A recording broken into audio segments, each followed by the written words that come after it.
Magandang hapon po sa lahat, Luzon, Visayas, Mindanao, kung saan kayong panig ng mundo po, tayo nagbabalik dito sa aking YouTube channel. Ayan po, munting YouTube channel. Ayan po.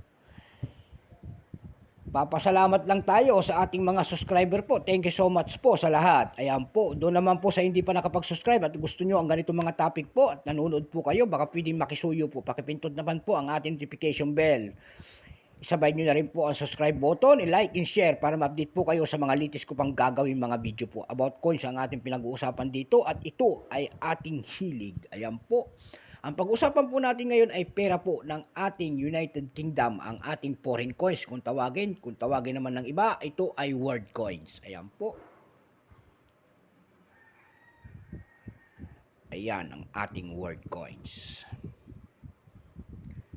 10 pence po, ayan. Makikita nyo po ang isang imahe ng isang babae po. Ayan po si Queen Elizabeth po. Ayan. 2014 po yan. Ito po. Iba ang portrait din. Ayan po ang kanyang portrait. Magkakaiba po ang portrait ng ating United Kingdom. Ayan. Mga pera nila magkakaiba ang portrait.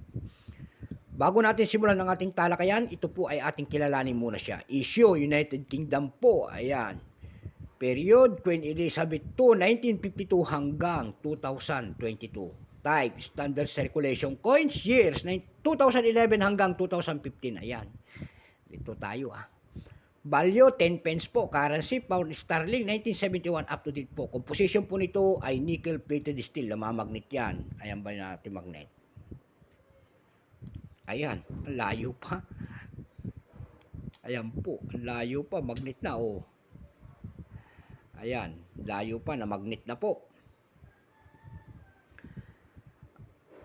Ayan, nickel-plated steel. May bigat po itong 6.5 grams. May haba po itong 24.5 mm. May kapal po naman itong 1.85 mm. Ang kanyang hugis po, syempre, pabilog po. Orientation nito ay medal alignment number N-25746. Ayan, reference number KM-1110-D. Ayan. Ito pong 2014 na ito, na barya na ito, tatlong variety po ang inilabas ng United Kingdom po. May tinatawag sila ritong common, BUSIT at proof. Ayan. Dako tayo doon sa kanyang 2014 common, 56% po. Ayan. Kung ilang piraso naman ang ginawa ng barya ng United Kingdom dito, ito po ay 490 million 202,120 piraso. Ayan po.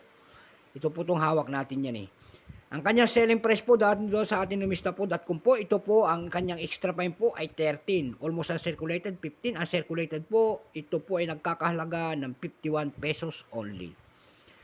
Dako naman tayo doon sa pangalawa, yung tinatawag nilang 2014 BUSIT po, 0.3% lamang.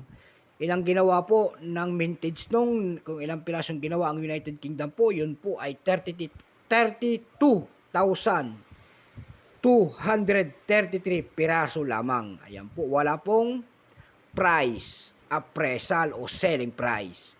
Dako tayo sa last part na 2014 proof. Ayan, 0.9%.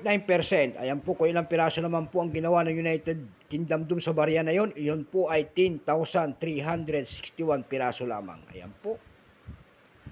Wala rin selling price doon sa ating numista. Ayan po, so ibig sabihin, matataas yun. Itong hawak natin, doon sa ating numista.com po, tingin-tingin tayo ng presyo nito. Nakakita na tayo po, nagbebenta nito ng $4.46. Doon naman po sa ebay.com po, mayroon tayong nakitang nagbebenta nito ng $7.75. Mayroon namang $3.50. At mayroon namang pinakamalaki doon na nagbebenta nito ng $9.90. Sa carousel po, wala nitong nagbebenta. Ayan. So sagad na, wala na tayong may bibigay po na presyo nito. So hanggang dito na lamang po ang aking vlog.